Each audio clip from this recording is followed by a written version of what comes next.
Yeah.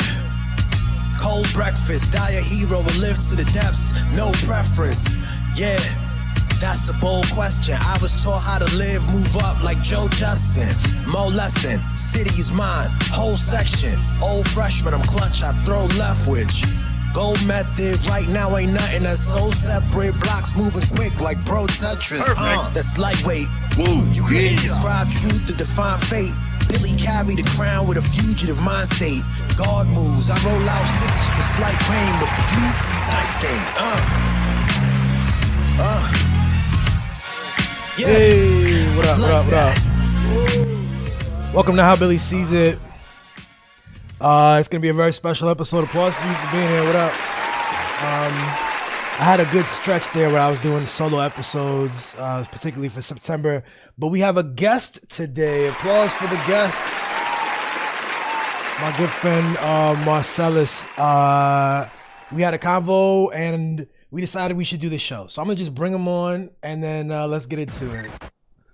Marceleus, what's good? Hey, what's going on, Billy? Long time no see, brother. Long time. Yeah. Man. We met about 15 years ago, or if, it might be exactly 15 years ago. I was a personal trainer at Gold's Gym, and you came on the team after I joined. Like, you'd been doing training from all other places. And one of the first things, man, you were just so knowledgeable and cool and like offered all this like advice, because I was definitely kind of a novice to the game. So, and from there we had a friendship, and but times are so different now, yo. Yes, it is. And I'm just happy that we stay connected. You know what I mean? As they always say, time flies, but here we are. Here we are, bro. Yeah. Thanks for doing this, man. What have you been up to actually? Like, what's the last 15 years been like? I mean, very quick summary. Yeah. If you could. That right there, man. We're gonna have to sit down, man, get a cigar, man. Okay. And really go through all of that. Yeah. But long story short, I went through some things. Won't even get into that personal stuff that happened. But 2014, I became a fitness specialist for NASA. Now I'm the lead fitness specialist for NASA. Train astronauts, all of that good sort of stuff. Wow. Still training some of the general population that's there. And just, with me growing and, really diving into my business and what I do, I just try to expand it. Went into become a posture specialist, got more certifications, do a lot of coaching now, do a lot of speaking. Still coming with that same energy that you saw 10, 15 years ago. So it's been a great ride, man, and been recognized by like CDC and on NPR because I designed a program called DeskFit, and it was the most downloadable resource during COVID, and it's just simple tricks and strategies that you can do, because we do a lot of what we're doing right now sitting. So man. So I saw that there was a need for that, did that, and things just kind of snowball from there. Yeah, congrats on all that, man. That sounds, I know that's just the tip of the iceberg and a summary, but that sounds great, bro. It makes sense to me because I met a lot of cool people during my stint at Gold's Gym, but you were someone like you brought like a cerebral like awareness to the fitness thing that was really dope. Yes. So I appreciate that. But let's get into like how we reconnected. So we reconnected. We've been connected on the social media the whole time, but something struck this conversation. We said let's have this in a public forum, and I was surprised how willing you were. I was pleasantly surprised, so I'm glad to do that. But obviously the world is so different. We're in a Donald Trump's second term. There's a lot of politics and drama and challenges. We just saw a ceasefire to genocide. We've got a lot going on, and in this country, there's just so much turmoil. To me, I put a lot of the blame for this turmoil on our discourse, on our media, on the way we speak. This is the way I analyze things on this show quite a bit. But from the turmoil, Charlie Kirk was killed. Charlie Kirk, founder of Turning Point USA, a conservative commentator, conservative activist, some might say, kind of a personality. And there's been a lot of talk about it. So what happened was I did a post in the wake of his killing where I tried to me clarify that I don't think like the way they've been talking about Charlie Kirk as this brilliant expression of the best of American sort of kindness and Christianity, and he wanted to bring people together. People are comparing him to MLK. It's very strange stuff to me. This post that I posted, I wanted to make it clear that the way I saw him, he staged these like events, you know, and he pit himself up against like little kids, and he just like beat them down, and through that he pushed racism and misogyny. And I don't think he was a good person in his life. Those are the choices that he made. But people go through, and I did a video about this, like people develop, and they you know, he could have been anything. And so this is the moment. But in the post, you left a comment, and I hope I've summarized that post and where we are. But like, what was your comment? Your comment was, it seemed to me that you were asking me to show more grace for Charlie Kirk. And so I want to like, lead you to there. And I understand where you're coming from. And it's a great question because, you know, even at my job, you know, talking about that, because a lot of people know I'm gonna throw it out there. I'm a faith-based man. So I'm just going to go on that strength right on that right there. And a lot of people are going to disagree with me, and which is fine. I don't have problems with disagreements, right? You know, but dialogue is important. Yeah. That's why I hit you up, because there are other people. There's always two sides to a coin, right? So the problem is in this country today is that we don't sit down and, you know, I'm talking to you, a man. Why can't I sit down and have a conversation with you? Why can't you have your own opinion? Why can't I have my own opinion? Why can't we just talk about stuff? So, but then again, we start to say these words, and at the end of the day, I ask people all the time, where does he live? What's his address? What did he eat last night? See, we don't know him on a personal level. All we see him is what the media is pushing out there. He did what he did, you know, just like with MLK, right? MLK had a lot of haters. Anyone that steps out and does something against, I guess, the grain or against the current and starts to gain followers, then we start to rev up or then start to pinpoint he's this. But where, and I say this to you, where was this strength when he was alive? But it always happens when someone is gone, that now you can see that across the board on everybody. They're doing that on Kobe. They're doing this on so many different people, right? When they're gone, or someone that is so-called great, right? Then we start to want to pick apart and tear apart. You know, he had his own lane, and that was his lane. What, you know, at the end of the day, he was trying to, and this is where I applaud him, he was open up dialogue. I don't think he was open up dialogue, man. That's the thing right there. I think that he did something that on the surface looked like a debate, but it was very intentional, and it was very intentional where he's talking to people, and you can see it. Check the moments before the video, just moments before. Take a serious analysis of like how he was engaging with that questioner. It was the point was he's going to get that viral video, and he's going to destroy this kid. He's going to put the title, he's going to say, Charlie Kirk destroys black BLM activists, or destroys queer, whatever, you know, this left versus right thing. And he was very successful at it. And I don't think he was the first. I think he's just another, it's like, you know, Bill O'Reilly prior. And if you go way back, man, these people who it's just not with him. You can go to the other side as well. Okay, talk to me. You know what I mean? That's what I'm getting at. Who? Again, you know, that's his platform. You know what I mean? What other side? Other side meaning that people that think differently than he does. You see that on social media all the time. Everybody's trying to get views. Everybody's trying to get their opinion out. That is his opinion. That was his stance. That was the way that he went about doing things, right? So again, for me, I can't. So if I don't like it, I don't need to look at it.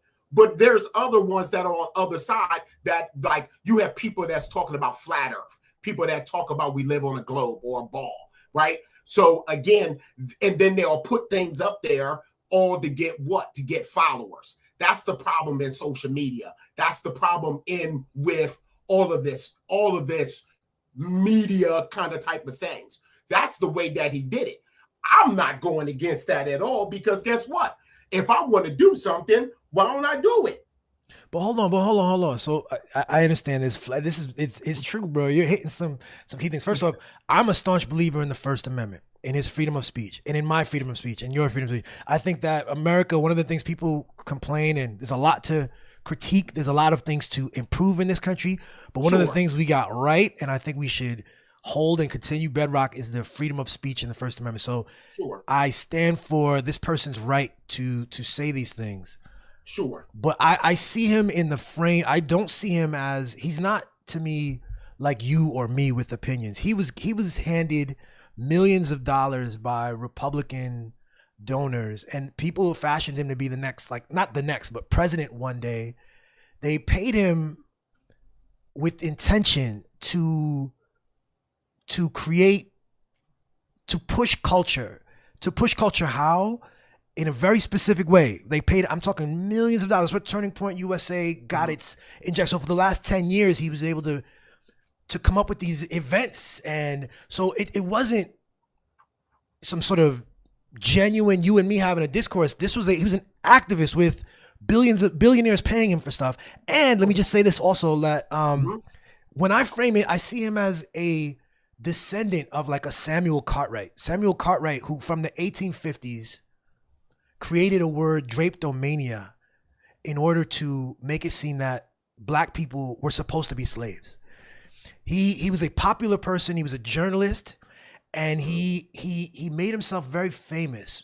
And he wrote a lot about culture. And he did the similar thing where he manipulated the discourse. You know what I'm saying? Like he had a goal at the end of the day, and his goal, Samuel Cartwright, was to support slavery.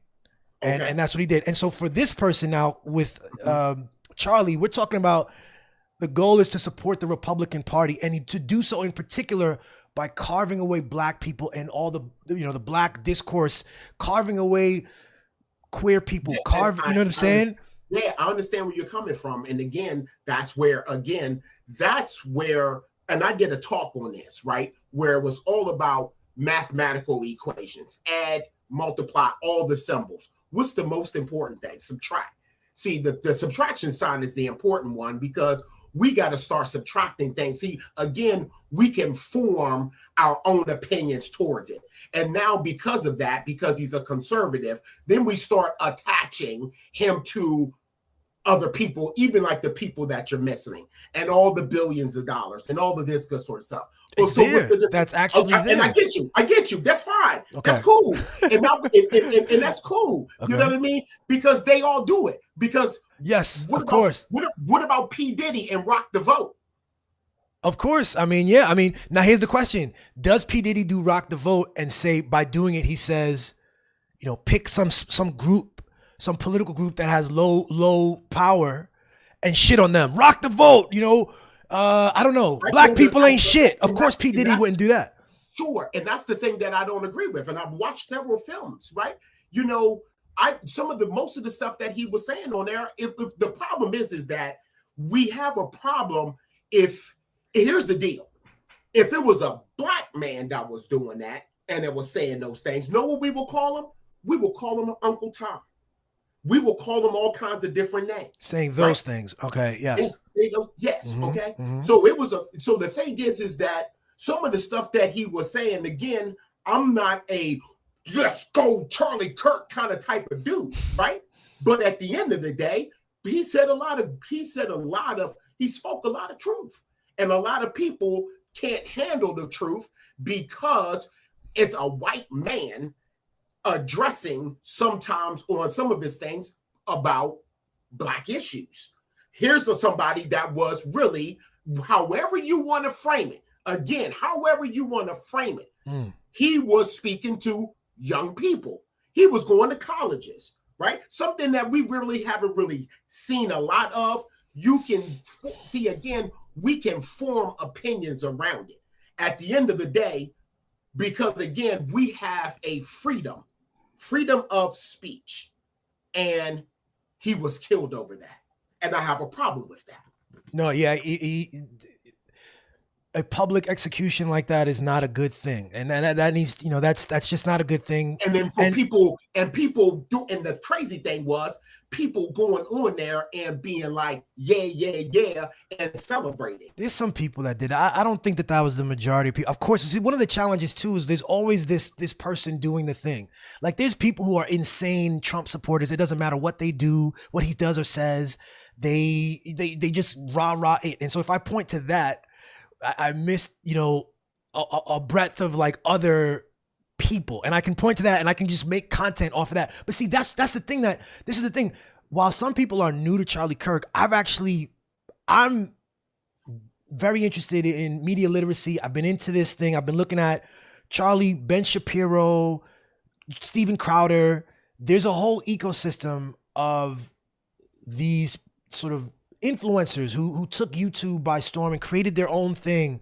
And I'm interested to know more about what you think he was saying that is truth, But I want to say that these guys are not necessarily dumb. They will be saying things. They can say things that make sense, that are smart or perhaps even true. But for their marketing and for their branding in particular, he was intentional about, making it seem that black people were hunting white people. I mean, there's several clips of him using the word hunting. Trayvon Martin was hunting George Zimmerman, is what he said.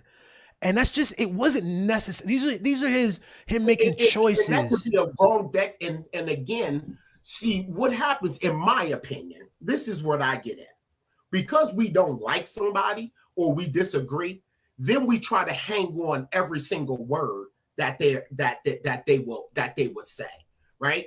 So maybe he used the wrong choice of words. I don't know. Marcellus. He is not like you, brother. He's not like or me. He's not like or the average person. That's what I'm saying. Okay, so do you know that there was who was that woman? There was a white. So I get you. So who is an average person? Again, he is, I wouldn't call him an extremist. So what about Farrakhan?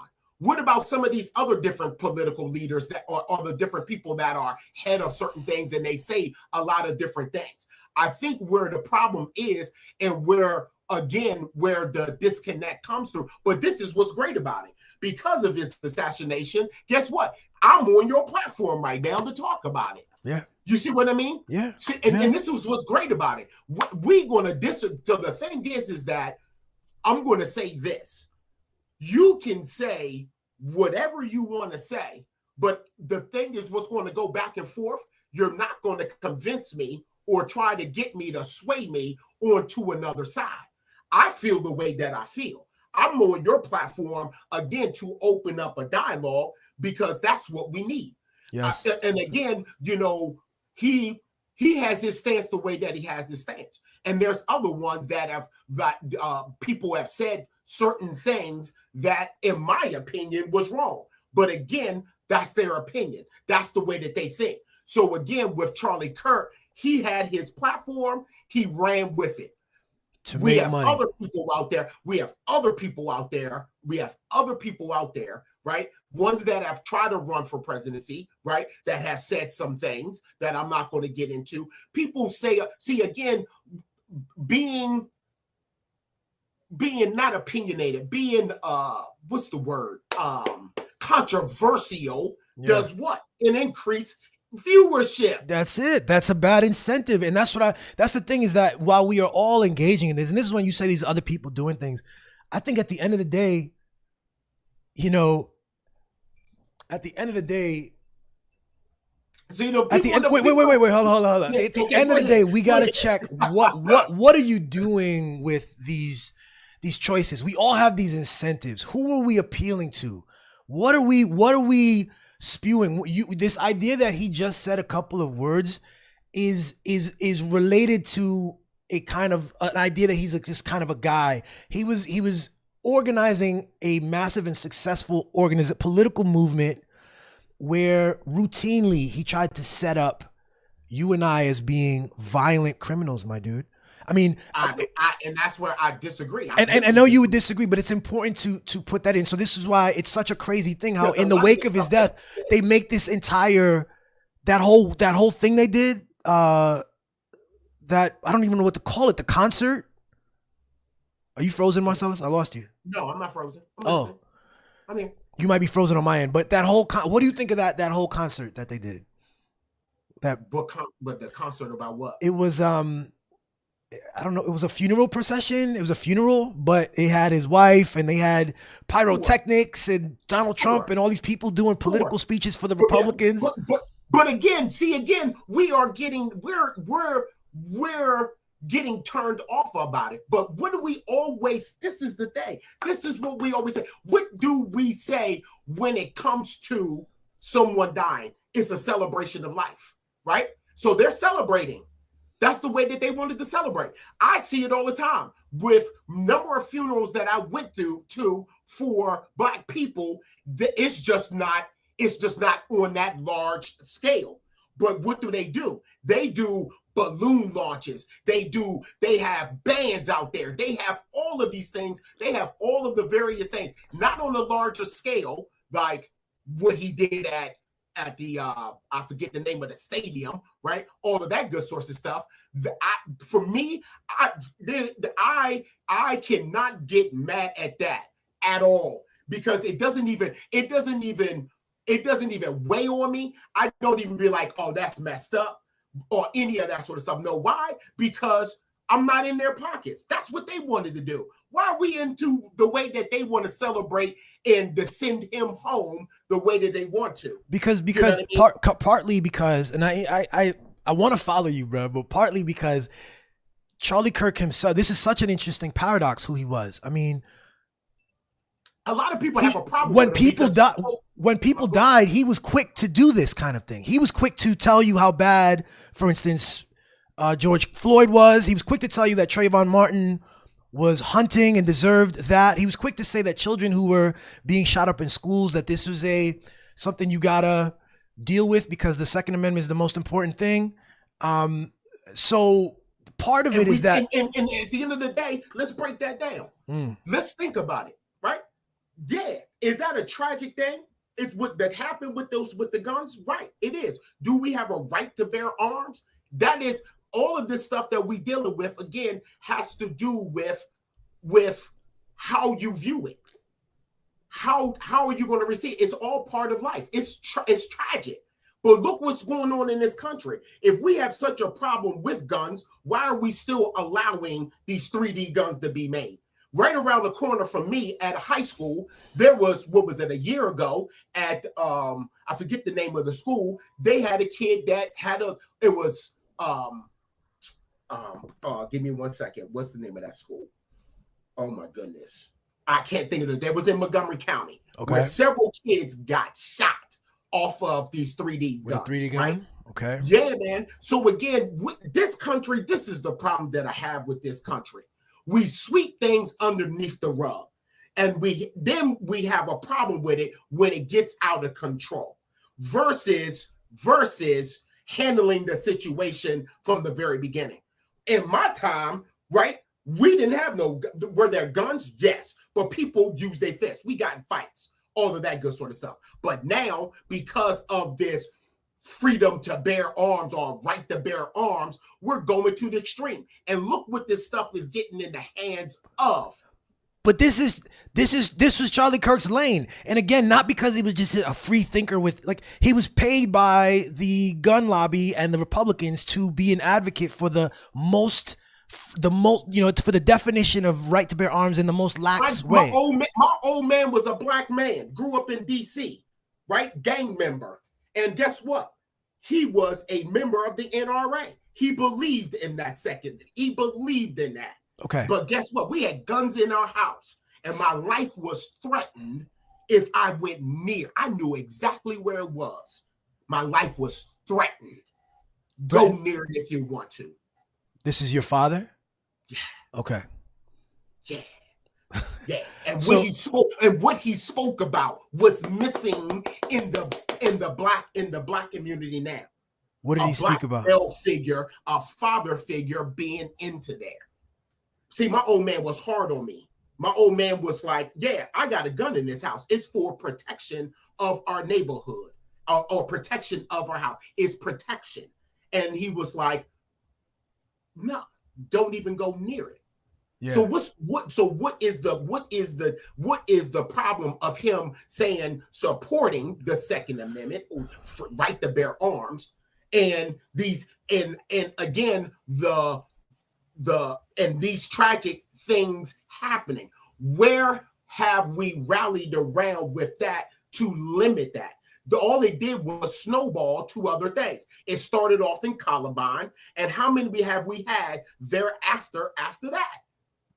And that's the thing, and that's the big difference between your father and Charlie to me, is that Charlie's talking about policy. He, after Columbine, after the next one, after the other one, he's the one out on Twitter making sure we can't have a proper, reasonable, obvious conversation on gun policy. And so this is the kind of person he was. It has to change. This is he was also the person, and this is what I want to. So let me say, I'm not sitting here that say that, again, I am 100% behind Charlie. What I was with Charlie, what I'm behind Charlie about, but that he was someone that was a protector of the gospel. That's one of the reasons why I really rock with him, because of that. And see, in this country, we have a problem when someone does that thing. And when we get it, because a lot of people don't believe in God, right? A lot of people don't believe in the Bible. A lot of people don't believe in me being able to even say certain things. Like, say, for instance, saying Merry Christmas. What does it change to? Happy Holidays. You could say Merry Christmas. Has anybody really stopped you from saying Merry Christmas? Yeah, not stop me, but they have a problem with it. Who? I work in the government. I work in a government building, brother. Well, that's the thing, bro, about separation of church and state, and there's viable reasons for that. You don't believe in separation of church and state? Never really gave it a thought. There's no attack on Christianity. See, this is another thing he would say, that Christians are attacked. There's another thing he said, that Muslims are dangerous and are like when you say that he's a protector of the gospel, I don't get that. I don't see that. That's not like, so you agree with his general view of, I don't see him as a protector of the gospel. Again, we're gonna go like this all the way around. But this is great. Let's keep talking about it. Yeah. In what ways? Which is fine. It's fine. Which is fine. But I don't want this to be I don't know if this is where we're going to go with, right? As far as our conversation, when it comes to me trying to convince, me trying to get people to side, again, at the end of the day, the man was killed. Yeah. And for me, the man was killed. You know what I mean? Just like for you blow up and whatever the case may be, your views and all that stuff that I may disagree with, right? Yeah. I'm not going to come out and then say, oh, but Billy was this or he was that. I'm going to be like, I'm going to pray for you, bro. I'm going to pray for you and your family. Because again, no one has a right to die that way, just because, again, going back to our First Amendment, freedom of speech. Yeah. We have a comment. We got a couple comments from, I think my homie Deja Nika was good. She's asking, what's a 3D gun? 3D printed gun. These are 3D printed gun. People can print them right from their homes, and it's pretty easy to do. Shoot just like a real gun. The legislation on that, I don't know exactly what the best way to even approach something like that. But even here's my stance on this, right? Why is it even being made? Why can't we even on social media, right? Certain things to occur. Social media is a very dangerous place. Very dangerous. Because I can post up any and everything almost, in a sense, on this social media platform. I believe that there should be restrictions on what's being spewed out there. I really do. See, but that's not, then you go into the First Amendment, bruh. I know, exactly. It's a paradox. Look, I think that First Amendment comes with bad speech. And this is where I think exactly, I think that but again, what he did. That's the wedge that we created, right? And that's what we do as Americans. We find a loophole and then we try. See, we found a loophole, and then we expose it, and then we try to bust it up wide open until a lot of bad things and traumatic things happen, and then we try to downshift and we try to pull back. But that's exactly it. And yeah, I don't, this is the whole thing for me with him in particular. And I'm down to get into Christian views if you are, and to sort of talk about Christianity, get away from Charlie Kirk if you'd like. But for instance, his organization, they're now doing an alternate halftime show. Did you see that? They don't like that it's Bad Bunny. They're going to do an alternate halftime show. Bad Bunny is an American citizen. Okay. It's entirely because he's a Latino person, and some people think this is a crazy thing. This is on brand. It's just they have a high visibility now because of the death, but this is the kind of stuff they do. They're setting up alternatives. Something's wrong with America. We have to push it back to something white, and this is kind of what he did. So I mean, what do you think about that? What do you think about Turning Point's plan for Super Bowl? I'm trying to get your where your stance is. Okay. This, we live in a racist country. Yep, and I think the people who are racist should be spoken to as such. We need to talk about the fact that we are not these things. The people who do this intentionally, the motherfuckers who go on Twitter every day and do this. And he was one of them. That's not a good look. It's not cool to be this like capitalist influencer person. And I agree. But here's the thing. But again, we do it to ourselves. Who do it to ourselves? Who got $1 million in funding to do stuff? I know that people are weird and there's lots of stuff. We're not racist against our own selves. Yes, there are examples of racism, of course, for sure. There's a ton of it. We can go to the fraternity and the sorority and talk about race. And that's why I don't believe. That's why I'm not calling. No one's calling for the death of anyone for bad ideas. But I'm simply saying the record of who he is. But now, okay, so fraternities. Tell me about fraternities and like racism and what do you mean there? Like the Greek fraternities? Racism. We know the definition of racism, right? So there's different requirements in each of those when you start to get into those things, which is so-called Black organizations, and we are now judging or hating against our own selves when it comes to those certain things. We're choosing. So again, racism is everywhere. I have it in me. I say it all the time. That's the best thing we can do is to claim that with honesty. I want to say again, we just came out of a conversation of people trying to be honest about their racism. Charlie Kirk was not a fan of that discourse. He was not a fan of us claiming white people have nothing to be, to think about on racism is sort of where he came from. But you're saying, okay, so racism exists in America. Yeah. And racism, everything. Again, name me this could be a far reach. And I love the fact of Dave Chappelle did this skit way back in the day where he was a Black Ku Klux Klan. Yes. That was a great skit. What he was getting at was racism starts here, man. We've inherited it. Yeah, people have bad stories in our heads. We still do. Even in the slave. Even even when we became free and slaves, and we was where we're at, that we was discriminating against our own selves. That's the problem with our flesh. That's the problem. If we turn off our lights and we close our eyes, I cannot now be like, yo, I hate Billy Button. I don't like him. Yeah. No. I'm looking at it. I can don't pick apart. A lot of, and then racism comes through from what you say. But a lot of times in the Black neighborhood, we do it ourselves. Look at the gang violence. That's racism. We're racist against our own selves. Neighborhood against neighborhood. Even in my own neighborhood, I say what's up to other Black men in my neighborhood. They look at me like I'm some foreign object. That's a problem. That's a problem. Malcolm X said it. You put two black men in a room together, they will kill themselves. Oh, yeah. Wait, Malcolm X said that? Yeah. I think that you're not wrong at what you're pointing to. You know what I mean? What I'm pointing at is racism. We are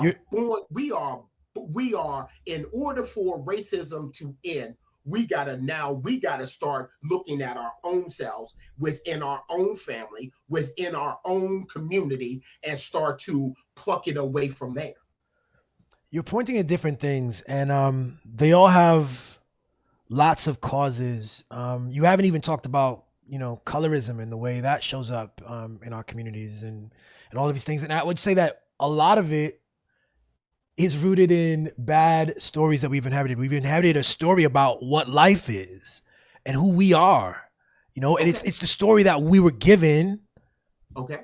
By powerful people. We've been dealt a bad hand. Yeah, it's important for us to tell our own stories and tell. That's 100%. But you don't get. And I agree with you, right? We've been dealt a bad hand. But what bad hand have you been dealt? I didn't have to go through all of that. So what am I trying to do? I told you right off the jump. I'm working on the own racism in me. Yeah, I can fuck with you there for look. We're disagreeing back and forth. At the end of the day, there is a root thing that's happening where we have to come inwards. And this is true for everybody. This is work that black people need to do. This is work that white people need to do about self-awareness and self-acceptance and love and like retelling our story, because I grew up on a story, and a lot of the stories I heard from uncles and the way we teach about like sort of a black masculine energy is about struggle, B. You know what I'm saying? I have on my arm, my first tattoo is a chain link around my arm. And I think about my stepbrother also has a chain link around his arm. And I think about how many black men identify with struggle this way. You know what I mean? That Sure. That there's a bigger and more beautiful story that we can just be engaging in today. You know what I'm saying? Instead of a fight against struggle. This is me trying to join with you on this. And I agree with you're coming from with that. Okay, that's cool. But for me, I don't have, I don't want those chains. I understand why I can understand why you have that, right? The struggle. But again, I don't want to pass that down. I don't want to, life is all about struggle. It doesn't matter where you are. That's what life is about. Life is about struggle. I can tell you about my story. The struggles I went through and the bondage that I was in, but I didn't wear that as a mask. I didn't wear that saying, look at me. Oh, I was homeless for 3 years. I didn't walk around with that. I didn't walk around saying, hey, everybody, I'm a black man and I was living in hotels for 3 years. I didn't say that. I didn't say that. And again, that became, then I didn't show that outwardly, but inwardly I was dying because I put myself in my own prison in my own mind. Now I'm trying to free my mind. I'm not trying to, the things that I talk about and I go around to a lot of black high schools and talk to black young men and young women, and I teach and I talk to them about life. Don't walk into there with this or there. Don't walk in there like that. But do you talk about that struggle? Do you talk about those years in the? Yes, 100%. Because a lot of times when people hear me, they're going to be like, because as I was growing up, oh, why do I talk white? You know what I mean? I've been called Uncle Tom many a times, not by white people, but black people. So I talk about that, sure. Don't judge a book by its cover. You don't, like my man Bunny Rabbit said, you have no idea, I don't curse no more, what I've been through. You have no idea what I've been through. But see, you look at me, curly hair, all the glasses, all of that good sort of stuff. Now you judging me. But you have no idea what I've been through. You don't know the struggles I've been through. But my job is, as as a black man, and when I go back and talk to these young black women and young black men, is, hey, I want you to be better than me. This is what's going to happen. This is what you need. We live in a white man's world. It ain't going to change. But again, guess what? I'm still going to do me. I don't even like that. I don't think we live in a white man's. That's one of those things. That's one of those stories we got to get rid of, bro. You know what I'm saying? But hold on, but I want you to address that. But first, we have a comment here. Sure.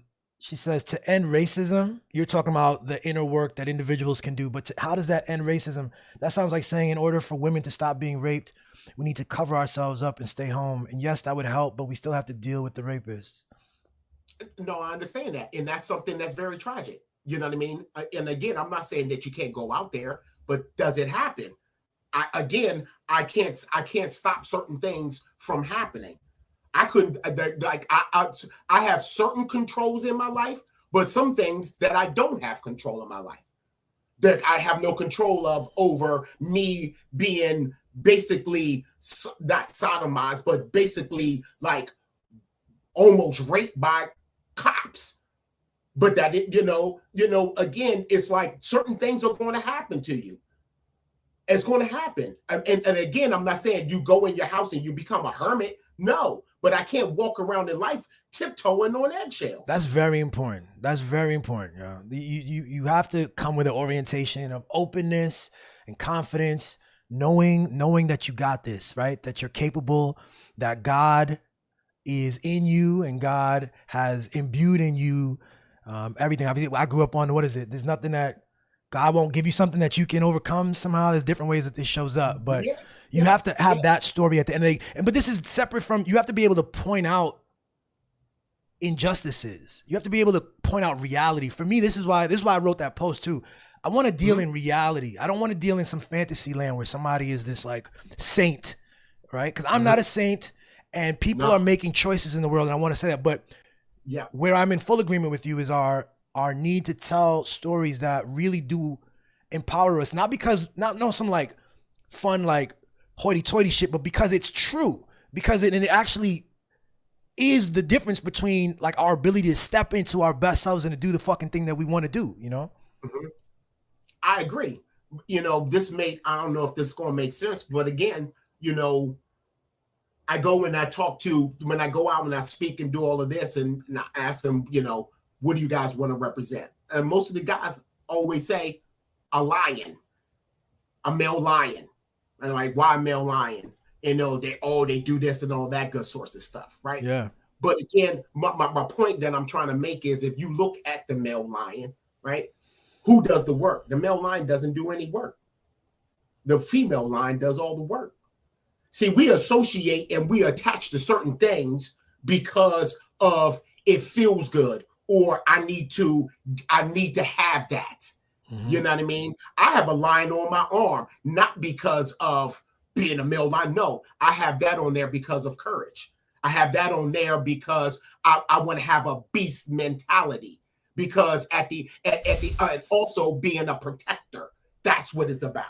You see what I mean? But again, like, this is one thing that what I talk about all the time, about the unknown, the unsurety, and the uncertainty. See, we look at those roads as dark roads. To me, we walk in them every day. And this is one of my points. We walk in them every day because we have no idea. We have no clue. And after this is over, I don't know. My time could be up. Yeah. Anything can happen to us. But one thing that I'm not going to do, I'm not going to walk in fear. That's right. Yeah. I'm not.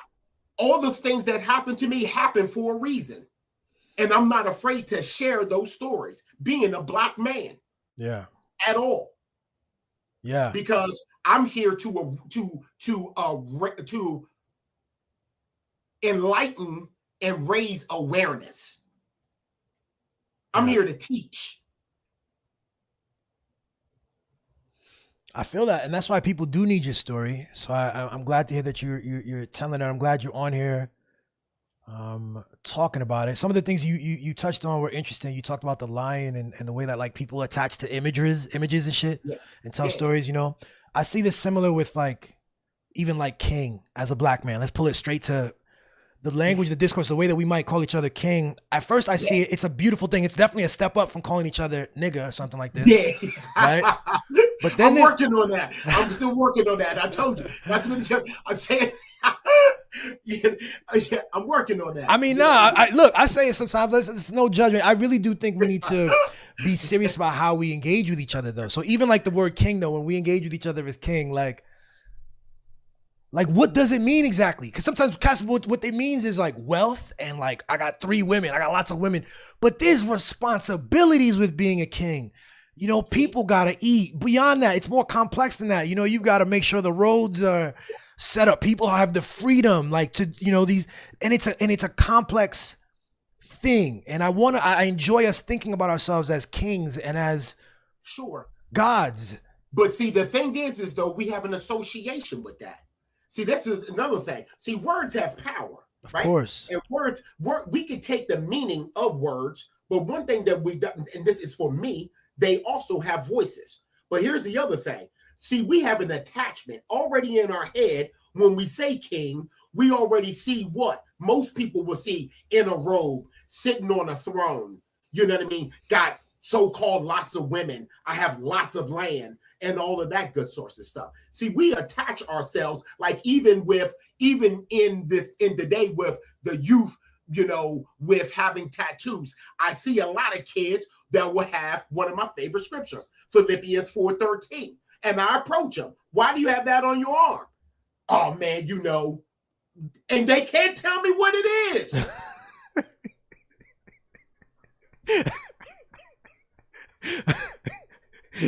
That's why I have on this. Remember, you got to turn off the excuse. We got to stop being phony. See, again, we are just like you said. See, that chain on your arm means something to you. You didn't get that chain on your arm because, it was the end tattoo to have.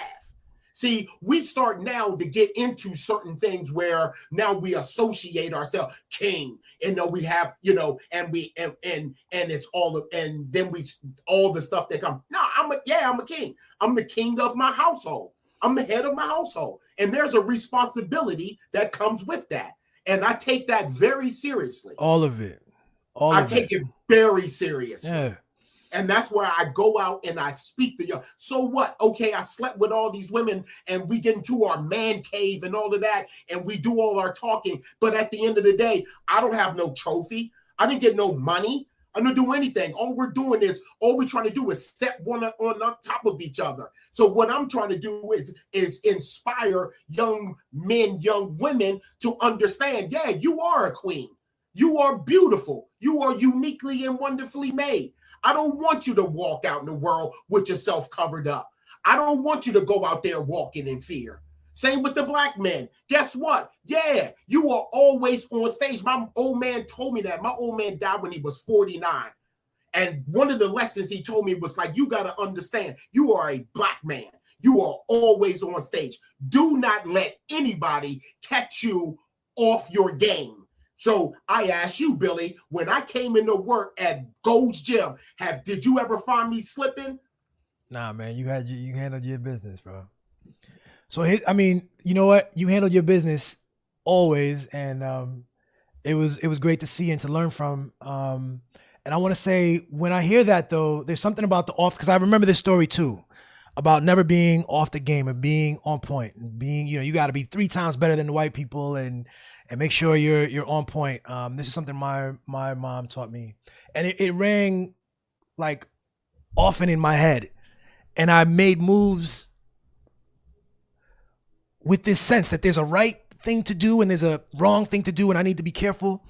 And I just find out, the thing I want to point out is I think that we have even more freedom than that, you know, because something with that feels burdensome a little bit.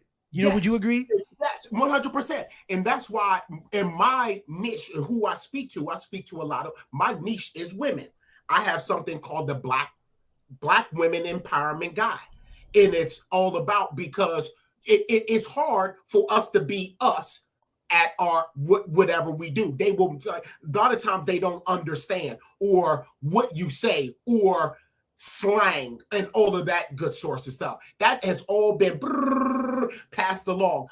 You can you can speak or dress the way that you want to if you are in business for yourself, right? But again, we got to understand who we're employed by. But again, we also have to understand that we got to get rid of some of these because stereotypes sometimes keep us down. You know what I mean? Or it doesn't allow us to show our true colors. I got to a point since I've been through my faith. I don't care what you think about me. And this is going to sound harsh. I don't care what the chat says about me. I don't care. Yeah. But the one thing is that I'm grateful and thankful that I'm on this platform to express my opinion, to express my views. You know what I mean? Because those are mine. Yep. Right. And the one thing is that I'm doing something about it. I'm doing something. I am going out there, boots on the road, and going out there and speaking to these young women and young men and letting them know that because school is not teaching them. They're not teaching them, certain things, right? So that is my job. So in everything that I do, I am a how-to coach. I'm an empowerment person. Again, I don't want no one to walk out outside their house or whatever they want to do and be in fear. Fear does what? Fear does not allow you to become you. It doesn't. And then all of this distractions that's going on, all that does what? It just makes us, it just stunts us. We get wrapped up in it. Yeah. And no, why don't you go out and now have your own platform? Why don't you create your own? Why can't, again, we have this freedom of speech. Create your own platform. Who's saying that you can't? Who says that Billy Speaks can't turn into another turning point or something to that degree? You know what I mean? Yeah. No, I intend. And that's what I'm hoping for you. Thank you, Even though we've had disagreements on here, that is my hope. I have no hate for you. I have, despite the fact that we have disagreed, I don't have no hate for you. I'm not saying, oh man, I hope this doesn't do this, that, no. My thing is, it's like, hey, bro, love what you're doing. Keep going. Be more controversial. Open up the dialogue. Yeah. I appreciate that. Except, man, if we put it back to this person we put it back to people who are still alive now. Let's talk about Ben Shapiro and, like I said, what Turning Point USA is doing right now. Like this thing. It's not just an endeavor that is like neutral or interesting. Certainly not positive. It's not it's like this is a active endeavor to separate people. It's an active endeavor to create fissures in our society at a time when we're already full of those. Like, we actually need unifying messages. That's the difference between you and those messages, And I think that difference is important. I don't want to wipe that under the rug. Like, that's why when you come up with something, your intentions, your values, the love that is within you, I do happily support you in the same way. But if your message was something entirely different, and you were telling me that, that women are, women aren't smart enough to hold office or to be business people, or that black people are hunting white people for some reason, you keep bringing that up, I'd be like, I can't support you, bro. Like, what are you doing? You're chasing dollars? What are you doing here? And that's where I am on that. Well, you know what I mean? Biden said that if you don't vote for me, you ain't black. It's ridiculous. Crazy stuff. Yeah. That's why I don't fuck with Joe Biden. I mean, that's one of the reasons why I don't fuck with Joe Biden. You see what I mean? And I get what you're saying. You know what I mean? And we're in a time where, I know when I was coming up, I had to watch what I said. But now and that's not saying that I walked around and was like, ooh, I can't say this or whatsoever, that sort of stuff. But now, again, we just say stuff just because we can, but we don't understand the repercussions that can come in behind it. And then with this Turning Point, I don't know what's going to happen to it. You know what I mean? Hey, the head has been cut off. So now you're going to see all kinds of, and everybody's going to watch what happens. The head is gone. So guess what? Now everybody watch the division that's going to happen within that own family. That's what happens. Look what happened even when Martin Luther King died, bro. That's why it's very. I don't even want to talk about those two things as like. I mean, I see what you're trying to do there, they're two totally separate things, right? People want to say that, but again, what King did was, you know what I mean? Like even Malcolm X. But guess what? For unity. For unity, for love, B, which is what you want, and that's what I'm saying. But part of love, we have to be able to look at the people who don't want love. There are people who don't want love, Marcellus. Do you realize that? Yes. There's a lot of people that don't want, and there's a lot of people that don't want to hear the truth. That's right. And I don't like. To me, truth and love are very similar. Correct. So why is the divorce rate so high? Divorce rate, yeah. What do you think about relationships? The way we talk about relationships, you know. There's a motive behind everything now. There's a motive behind everything. What do you mean? What I mean by motives is that it's a lot of different things. People marry go certain ways for certain. I'm not saying that it's all people. You know what I mean? You know, again, love has no color. Love is blind. And that's what I'm trying to do with my heart. I had to go underneath a circumcision. I had to go underneath the knife to cut out all the nasty parts of my heart. That's what I'm trying to do. I told you that I still got some racism in me. So again, I want love. That's what I'm trying. And my love is dialogue. My love is to sit down as grown people and sit down at a table and have conversations. That's love. That's breaking bread. That's unity. And I can shake your hand after it, even despite the simple fact that we had disagreement. But one thing is for sure, we didn't raise no gun. I didn't get in a fight with you. Yeah. I didn't go on social media and try to spew all this stuff on you. Yeah. Nah, I dapped you up and said, bro, do your thing. I appreciate what you're saying. I want to dive a little bit more into some of the complexity though, because again, when there are people who don't want love, and there are people who are actively politically activated, and they are funded, and their goal is to, like I think I was trying to mention this before. There was some woman who got stabbed on a bus. This white woman got stabbed by a black man on a bus. Sure. Charlie Kirk took that opportunity. He tweeted like 4 or 5 times a day in the week that followed, images of that image of her huddled up and scared. And he promoted this. He kept selling the idea, this is a war, they're after us. Hundreds of thousands of likes, all these people who follow Charlie Kirk, who get a sense of reality through him. And now those people, you don't know that they follow or like Charlie or follow him on Twitter. You run into him on a bus, you run into one of these guys somewhere in the street, in the supermarket, and their mind is warped. So when you talked about the assumptions people make, we need to be constantly in the process of a good discourse, a discourse in honesty, a discourse in love, a discourse that doesn't attach us to those stereotypes. That when a tragedy happens, we don't take advantage and tell an easy story about black people, you know?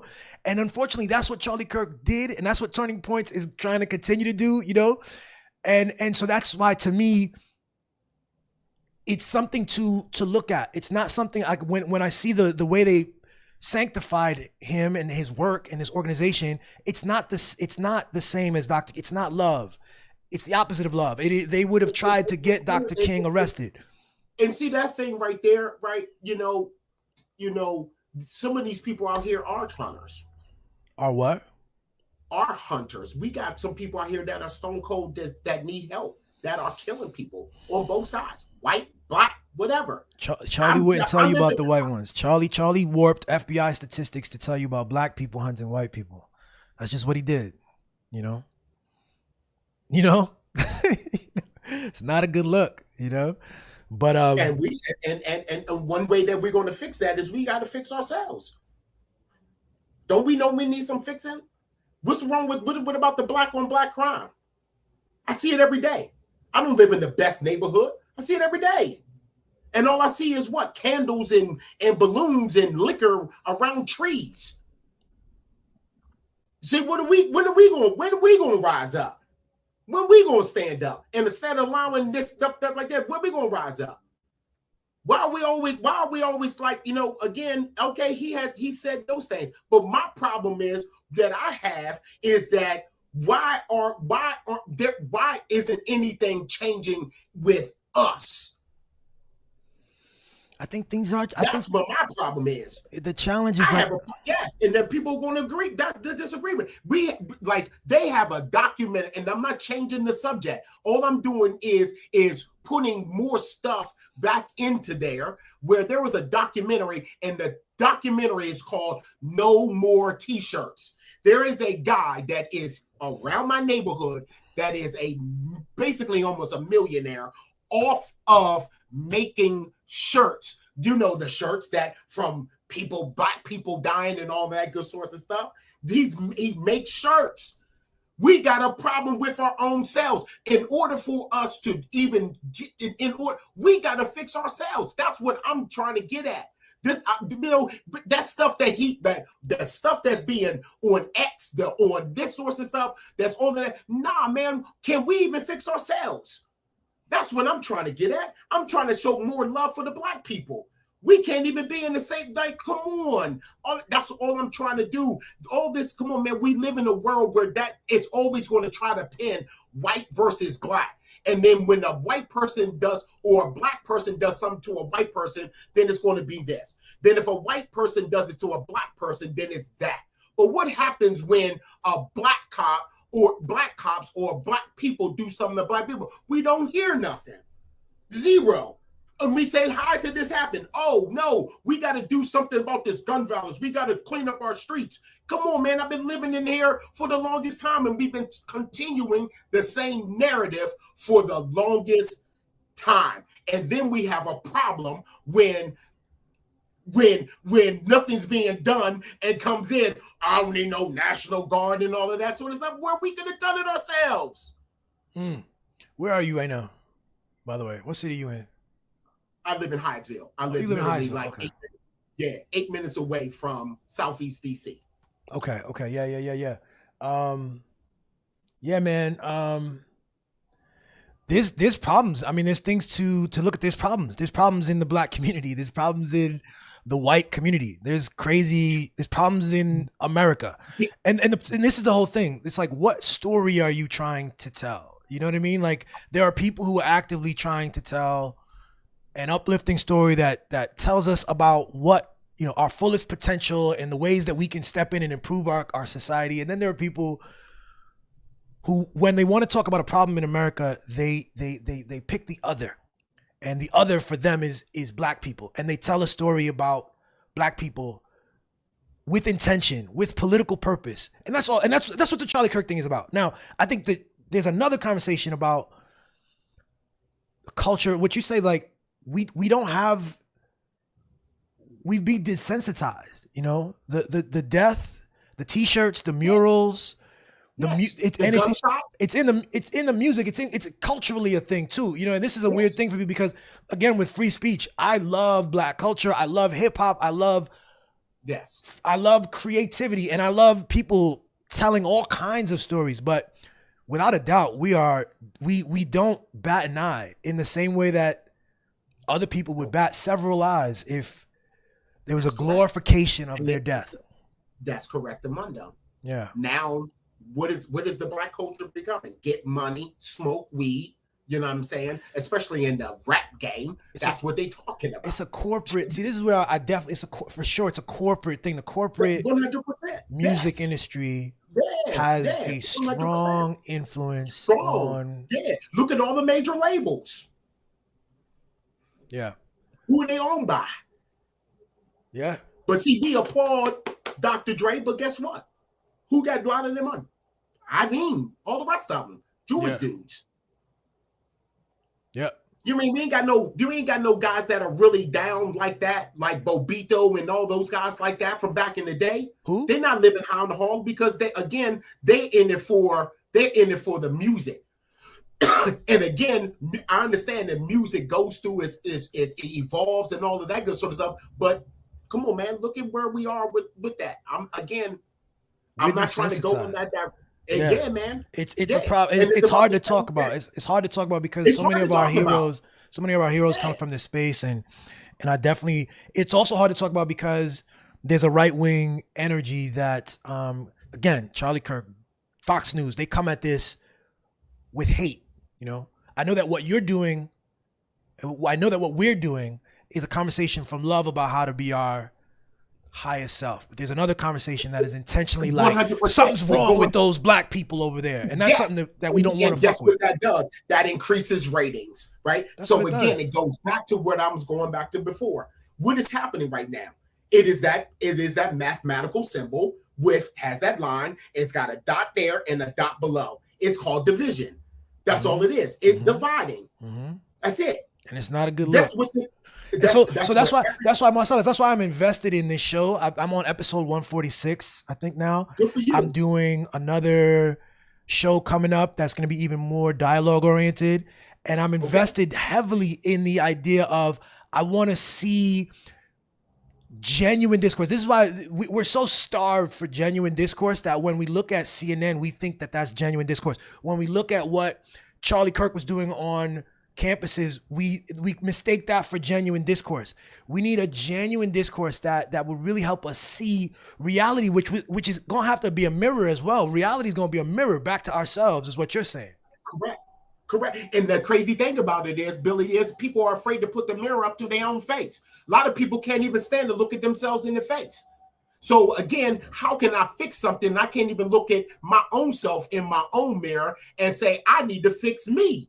I already told you that I need to fix me. So we can't even put the mirror up to our face. So what's happening right now is a division even within ourselves. We're divided within our own selves, with our mind and our body, spiritually, physically, all of that good sort of stuff. You know what I mean? So am I being pessimistic? No, I'm not pessimistic. But again, division sells, just like sex sells. That's all they're doing. And all of these platforms, CNN, MSNBC, Fox News, all of that, all they're doing is promoting their own brand. They're not crossing the aisle. They're not doing that sort of stuff. So if you on one side, you're going to go to that programming. If I'm on this side, I'm going to go to that programming. And it's making us crazy, right? It's making people crazy because what that's doing is splitting reality. We need a shared reality. And people have lost reality. People have lost reality. And let's get into it. I've had you for an hour and 10 minutes. I don't know how long you got with me, but let's go for maybe another 20. We'll go to hour 30. Is that cool? Okay. All right. So sounds good to me. For me, I'm enjoying it. Good. I am too. Then let's stick on this. People have lost touch with reality. I have another word for reality. I use God is reality. God is the full encompassing reality that escapes our understanding and our language. And I think we've lost touch with that, which is 100%. An acceptance of what is, Yes. Is that what you're thinking of when you think of the Christian God? Because I didn't have that in this definition of the Christian God in my head when I was growing up.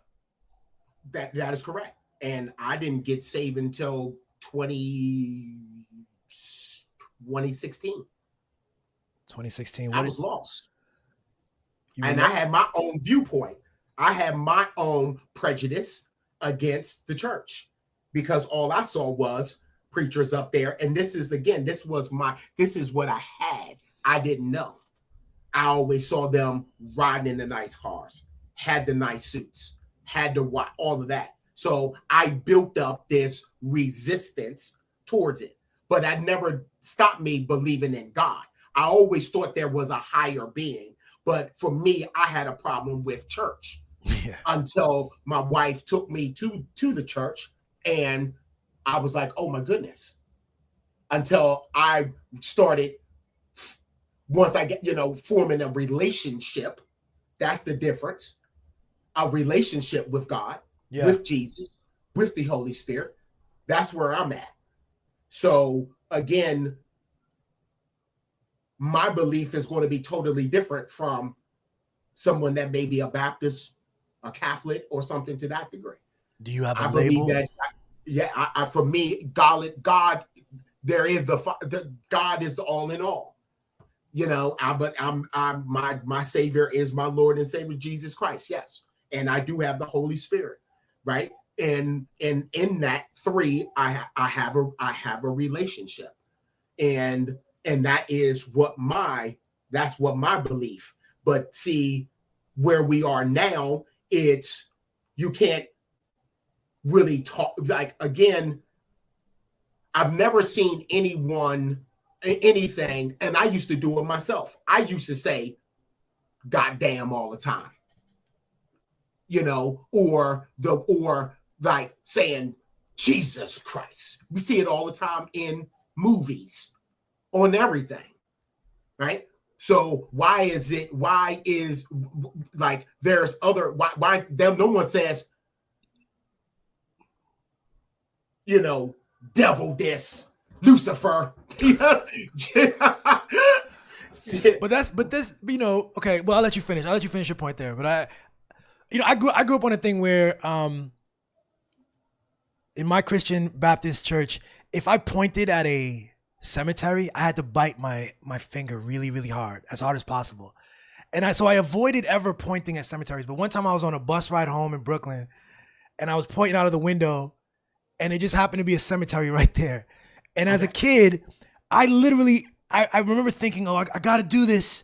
I believed in this story that told me that I had to bite my finger down as hard as possible until it was bleeding. Why? Because I got this story. I got this story from someone in my life, in my family or at the church or at school or something. And this is the challenge though, right? Because as we talk about God and we talk about these things that we agree on, right? I do think that we still hold on to these different stories. You know what I'm saying? Like, just like I think the biting one was kind of absurd, you know, but when you see people equating like the Christian nationalism, I just want to like parse things out. When these guys are like toting guns and they think that Trump is an example of God's grace and stuff like this, like, how do you view that? yeah, see, I'm not gonna go down that one right there. Okay. That's gonna cause too much controversy. Okay. Yeah. Okay. Because of my views, and I don't want to go down that hole. Okay. You know what I mean? Because that's gonna really blow things up. But for me, like for a cemetery, right? Okay, cemetery. My old man's been gone for a long time, but I don't go to his gravesite because he's not there. You don't go to his gravesite because he's not there. He's there. He's not there. His spirit is somewhere else. Yeah. So that's what I believe in. See what I mean? Because the body dies. The body returns back to the ground and the dirt where it was formed from. Yeah. But he's somewhere else. And that's what I speak to. That's where my spirituality comes from. So we're speaking to these rituals now, right? Similar to like the finger thing or going to the cemetery and doing a ritual at this tombstone thing is a little bit off in your view. It's not. That's something that I don't do. That's something that I do because in my opinion, you know, the spirit this is one thing, right? The body dies, but the spirit doesn't. So he's not there. So who am I talking? His body is there. His bones are there. He died in 95. So his bones are there, but he's not. His spirit. For me, this is what I believe. His spirit is. That's who I communicate to. Yeah. And I can feel my old man on many occasions. I can feel certain things. I can sense when he's there. Because again, people get weirded out or have a fear with it. But again, like for some of the things that I've seen, some of the visitations that I've gotten, and people are like, "Oh man, that's no," because it didn't happen to them. So I could talk about, you know, seeing a UFO. I could talk about that. I could talk about being visited by different spirits. I can talk about different voices that's spoken to me. But see, but this is what happened to me. So now why do I need to convince you of what I saw? Or kind of convince you. Do you see what I mean? I do. I think this is brilliant stuff. And I think it points to something that we look, we are all going through these incredible experiences that are entirely unique. It's like a fingerprint a billion times over. Like Marcellus, you being born and the path you went, we crossed paths, you know what I'm saying, for a couple of years, and here we are. And mine is entirely unique and it's brilliant. And I will have experiences, and some of them I will easily classify and understand, and they will be, oh yeah, this was and other things will be outside of the realm of understanding. They won't have language for it. You know, it might be called as spiritual. I will so the question is brilliantly, all of us, all of the, billions of people on this planet, how do you come out? What energy do you bring every day with all of the different experiences you've had that can't be explained, that, you know what I'm saying, that escape language? How do you show up? Yeah. And so what I'm saying is I look at, just back to the original conversation again, some people show up where their goal is, I'm better than, these people are bad people, and they have these ulterior motives. And some people come with love, and some people come with genuineness, and come with, you know what I'm saying? And that's the thing that you're doing it. And so I'm grateful for you. And I want you to know that I'm your partner in this, bro. Like, just keep cultivating genuine discourse and love. Yes. So the thing is that that's a big word, prove. See, we always go in life trying to prove something. I don't need to prove anything. What I got to prove? See, that's the problem. And we never get a sense of progress or some level of success, because we're always, the bar is so high. It's always outside. If the bar's outside of yourself, it's always going to be outside of yourself. It keeps moving. See what I mean? That's how I show up. I show up by being me. Yeah. I show up by being real, by being honest. Yes. I have no problem saying I made a mistake. Oh, I did this wrong. I have no problem doing that. Zero. None whatsoever. It's necessary. And there's been a lot of people, even at NASA, they was like, oh, coach believes in, flat earth. And yeah, I do. And your point is what? Some people it's like, oh, you ain't see a UFO. How you going to tell me what I did or didn't see? Wait, did you say you see what I mean? Did you say that you're a flat earth person? Okay. Mm-hmm. Yeah. Okay.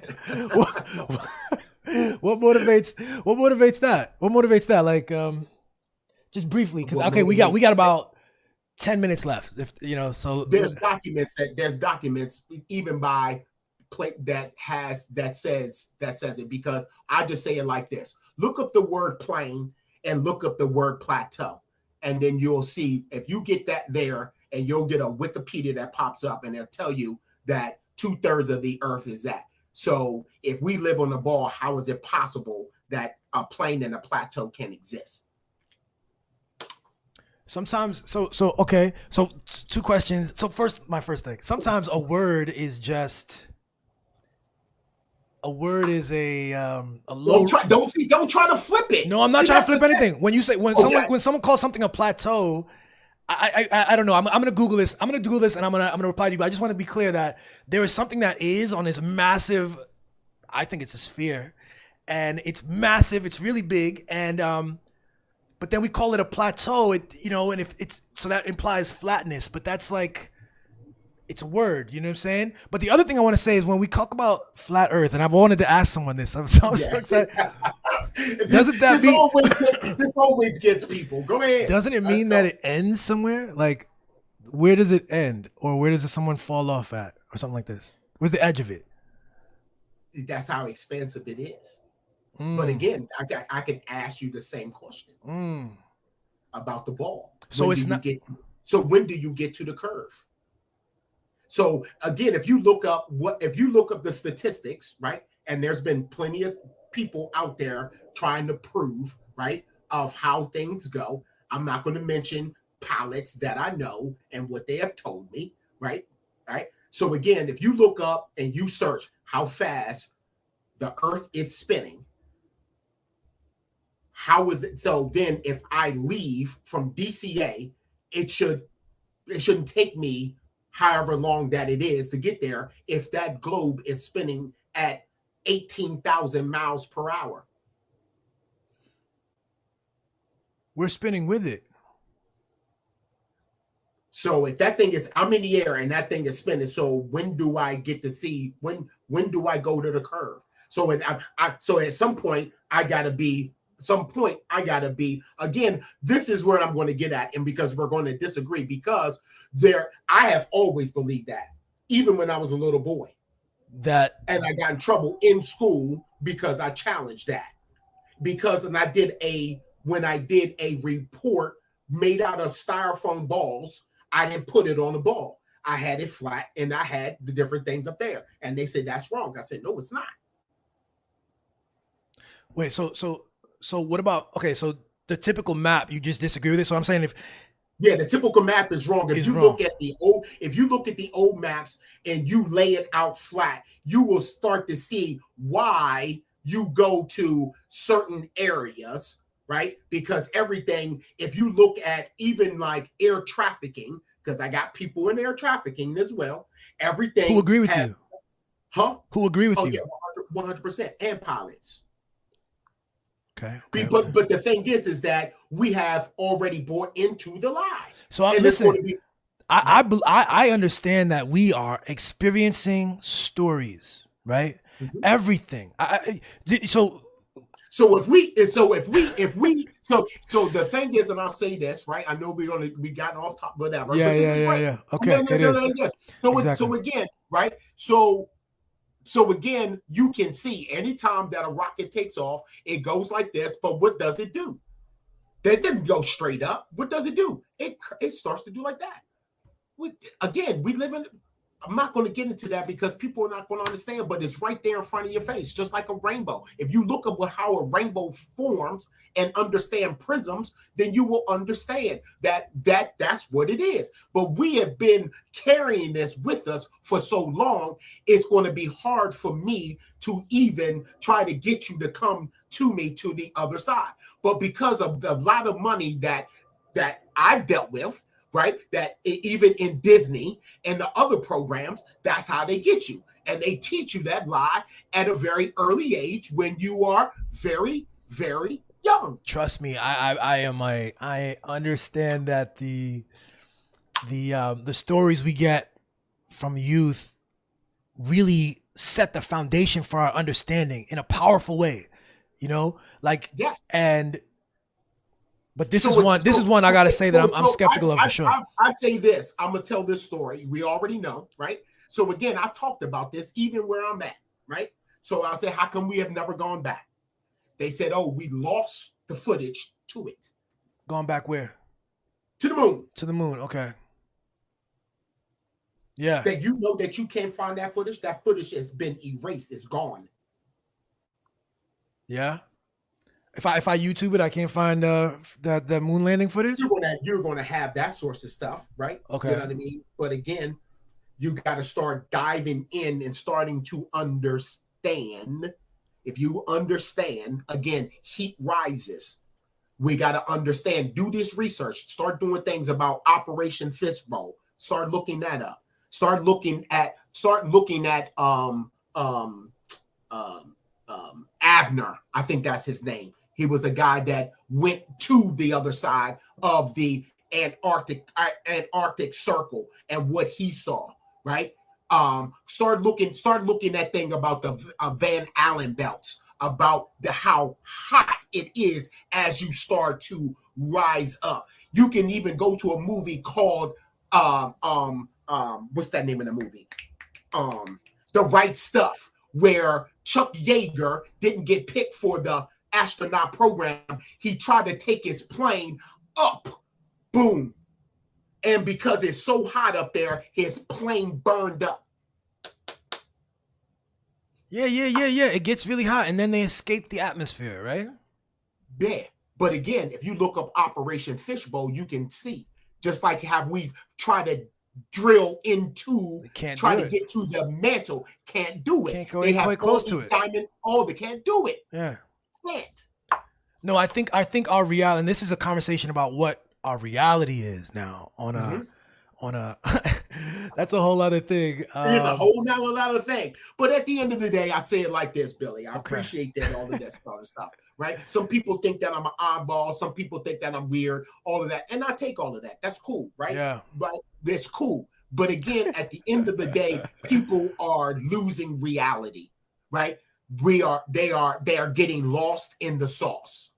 And all I'm trying to do here is to speak my truth, just like you're doing. Yes. Open up that. How I show up by being authentic. I'm not trying to be somebody else. I fuck with I'm that. not trying to aspire to anybody else. I don't envy somebody. I don't have greed. I don't have.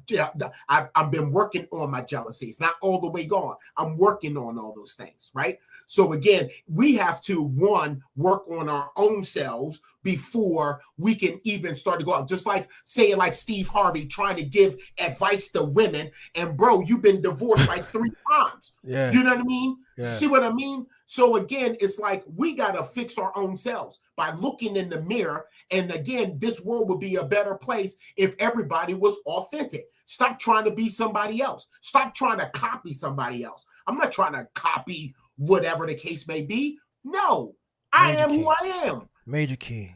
Applause for that. We're gonna applause that. Yeah, authenticity is key, man. I think it's at the root of everything. And that's how I show up, Billy. Yeah. That's the right way to show up. And I think we need to be it. We need to be that. And we need to encourage each other. We need to support those. And part of that for me means when I see someone who isn't, not necessarily, because people are on different paths, right? They're on their path to I want to leave room for people to be imperfect. We are imperfect. We're not, but when I see someone who's intentionally infecting our discourse, who's intentionally trying to make it so that we don't see each other and love each other, that their politics, their livelihood is dependent on this, I stand as someone who's going to say, I don't like that. Like I love a lot of things, but I don't like the people who want to shit. And so when the people who shit on the authenticity too, the people who think that we should be performing, there's a perfect that we should be, and when you show up as your authentic self, that I should hate you for that. No. We have to stand in opposition to that. But correct the mundo. But at the end of the day, is who are you to judge me? So nobody again, did. Yeah. I'm not saying you, but again, that's where this is where I come from. So, all right, so people disagree with you. Okay, so where's the black person, or the black man, or the black woman to do all of that? That's where we at. That's where we at. But that's what we do. Going out to the HBCUs and talking to them. You know what I mean? Like where's that at? And talking about in addressing those concerns. You see, and that's where I get at. See, I go to that. I'm in the inner city. I'm speaking to them. That's key. We need that. Keep doing that. But I want to point to this thing that, because again, this is something old in American history now. Like Charlie Kirk's goal and his politics, the white male guy who wants this, like, that demographic exists. It's a big demographic. That money is there. You won't get money. You won't get $2 million from those sources to uplift people. You know what I mean? Like there's a economic grift that relies on like a talented person who can divide us. So, but I appreciate you being someone who's involved in a unification, because that's what is, I just want, we got a lot of black billionaires that are out there. They are out there. Where are they? That's right. Where are they investing in? Where are they investing? Yeah. You know what I mean? They weren't investing in Serena or Venus Williams when they was coming up, right? Where are they? Where are they at in golf, in hockey? Where are they in some of the other different things? Where are they? Where's Robert Johnson? The BET? Where is he at? Some of the other different. Where's Oprah? Where's some of the other ones? These multimillionaires and billionaires. Where they at? I really do think they should be. I wish they were. I want to believe that somewhere there's some grant system, program that I'm not aware of, but that needs to be expanded and it needs to be taken more seriously to reach really the people and really develop this culture that you're talking about. Yes, we need to be having. I don't want to see. My difference is I don't want no handout. I never wanted a handout. I came up in a time where, affirmative action, whatever. I never wanted a job because of affirmative action. I did not. Do I get this job because I am qualified and I got the job based on my abilities? You know what I mean? But the thing is that where are these people? And I know about certain ones that have programs, and they're more condescending than anything. See, my thing is that I am paving a way. I'm forming a bridge so that people behind me can cross over. I'm not in it for the money, because guess what? I can't take it where I'm going. I'm not trying to stack up assets. I'm not trying to have all these cars. I'm not trying for what? I can't take it with me. I'm not trying to flex. Look at me. Look what I'm driving. Look what I did. I can't take it with me. But we have a lot of multimillionaires and some very intelligent, smart people that are out there that can teach, that can what? Pave the way. Just like Robert Kiyosaki did with the Rich Man, Poor Man, right? There was one guy that came up with that, but it got no publicity at all. Yeah. That's what I'm getting at. That's the discord in the Black culture, is that we pick and choose where we want to support. And I am a person that's saying, hey, you know what? There's much more to becoming a rapper, much more than being a football player. There's much more trying to do all these things. Let's understand, what do you want to do? What are your gifts? And my goal is, being someone that has been through the game, I am going to now help you and connect you and teach you, because school ain't going to teach you that. I'm going to hook you up with the various to help you to obtain what are your goals. Not just because, I'm Asian and I need to be in the IT field, or I'm Black and I need to be a football because I'm tall. Oh, you play basketball? You know what I mean? Like, come on, man. Yeah. That speaks to being free and open and pursuing your genuine interests. I love that. Listen, I'm gonna let you wrap it up here. Tell me if you have any thing you want to plug, a website or something you want to plug. Last thing before we wrap up. Wow. You can find me. Just go to Marceleus Venable, right? I have a lot of good things that are happening. I'm revamping my IG. It's something that's called, be on the lookout. I'll get that there to you. What's that's going. It's called Empower Desk Wellness. It is a wellness program for women out there that is going to give you the right answers, the right way of losing fat, not weight. It's also going to address your aches and pains, your hip problems, your lower back problems. I talk about hormonal imbalances out there and why you need to steer clear of the drugs that are out there. I teach and I show you how to get on your own plan and how to be pain-free. That's what's up. He knows what he's talking about too. On that, I can't talk about the flat earth stuff. I don't know about that, but he knows what he's talking about with the fitness stuff. Brother is very knowledgeable, and I appreciate you for coming on, brother.